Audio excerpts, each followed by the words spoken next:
All that shortly. First, to the latest coming in, U.S. President Donald Trump has reacted to the attack that was carried out targeting the U.S. Embassy in Baghdad. Donald Trump tweeted this out just a short while back, post the attack, saying that Iran had orchestrated the attack on the embassy. He said that Iran would be held, quote-unquote, fully responsible. Donald Trump also made it clear that he expected Iraq to use its forces to protect the embassy. Hundreds of Iraqi supporters of the Iran-backed Shiite militia stormed into the U.S. Embassy in Baghdad. The protesters marched onto the heavily fortified Green Zone and kept walking until they reached the embassy complex. The Green Zone is a highly secured area in Baghdad. It houses most of the embassies and government offices. The protesters were carrying coffins of those killed in the U.S.-launched airstrikes. Security personnel could be seen retreating towards the inside of the embassy as well, as the protesters were seen hurling water bottles and smashing security cameras. These are the latest images that we're getting to you from on ground where tensions have escalated. The protesters earlier also had attacked the embassy complex and have continued to march on.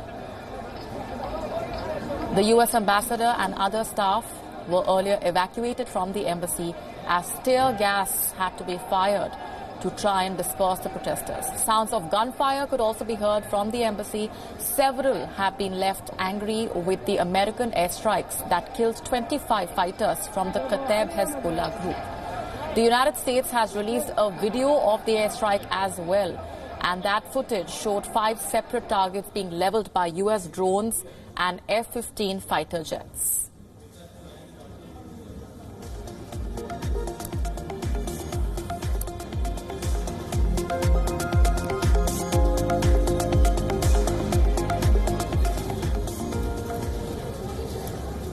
And these visuals on your screens are from the Kem district on the border with Syria. What you see is what remains of the Kataib Hezbollah's headquarters.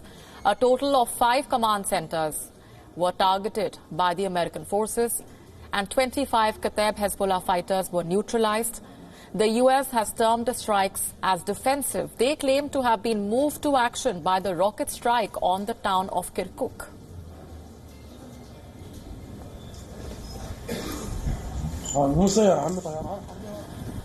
The airstrikes, however, have not gone down too well with the pro-Iranian factions in Iraq. These are the live visuals that we're getting to you from Baghdad. The political fallout of all of these developments has been considerable as well and needs to be taken into account. Iraq's outgoing Prime Minister, Abdel Mahdi, has hinted at reviewing ties with the United States. Iran, meanwhile, termed the attack in Syria and Iraq as unacceptable. And those images of the protesters who have been up in arms, targeting the U.S. Embassy and marching, sloganeering, they're expressing their anger against the U.S. airstrikes that ended up killing 25 of the fighters of that group. The President Donald Trump also has reacted just a short while back, blaming Iran for orchestrating that attack on the U.S. Embassy.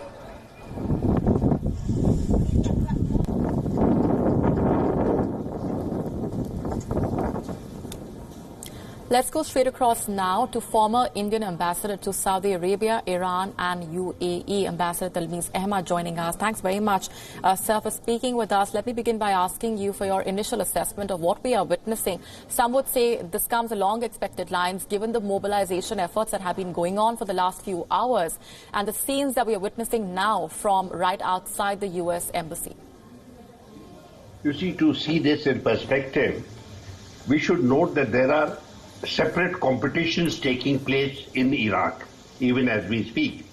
One is a competition between the young demonstrators who have been agitating against the political order, against the corruption, etc. And these demonstrations had led to the resignation of the Prime Minister at the end of November. And now there is a competition to install a new Prime Minister. This is seen again a proxy conflict, it is a proxy competition between Iran and the United States. Both of them want to ensure that the new political order would be influenced by them rather than by the other.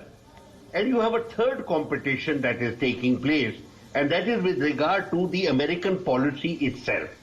The US president has repeatedly stated he wants to get out of the region and doesn't want to be involved militarily with the region.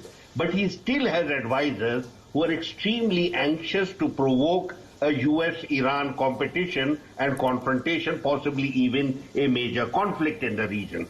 What has gone wrong? What has gone wrong just now is that in the midst of the protests that have been going on for more than 2 months, and in the midst of a great political uncertainty on the ground, the Americans have thought it fit to launch a major attack on one of the militia. And that is the provocation now. So instead of ensuring a smooth political process that would see a new prime minister, the Americans have intervened militarily in the region. So the attention has now shifted away from the protest, and now the main focus will be a unification of Iraqi opinion against the Americans. So I think this is a self-goal. I think it was a mistake. I don't think they should have done this. Now they say that this is because there has been an attack on their compound earlier. But this kind of tit-for-tat attacks have been going on for several weeks, indeed for several months. I don't think this warranted a massive assault by the Americans as they have carried out. Now, I think that the situation in Iraq will seriously deteriorate, and of course now we can see there is a logical escalation that 25 of the militants had been killed, including a major commander, and obviously the people are emotional and they have taken their anger out against the embassy. Absolutely, and those images telling us of the anger which has been simmering on the ground against those airstrikes, and also how once again Iraq finds itself in the midst of those tensions between US and Iran. We're going to leave it there for the moment, Ambassador. Appreciate very much for joining us on the broadcast with all of those perspectives. Moving on.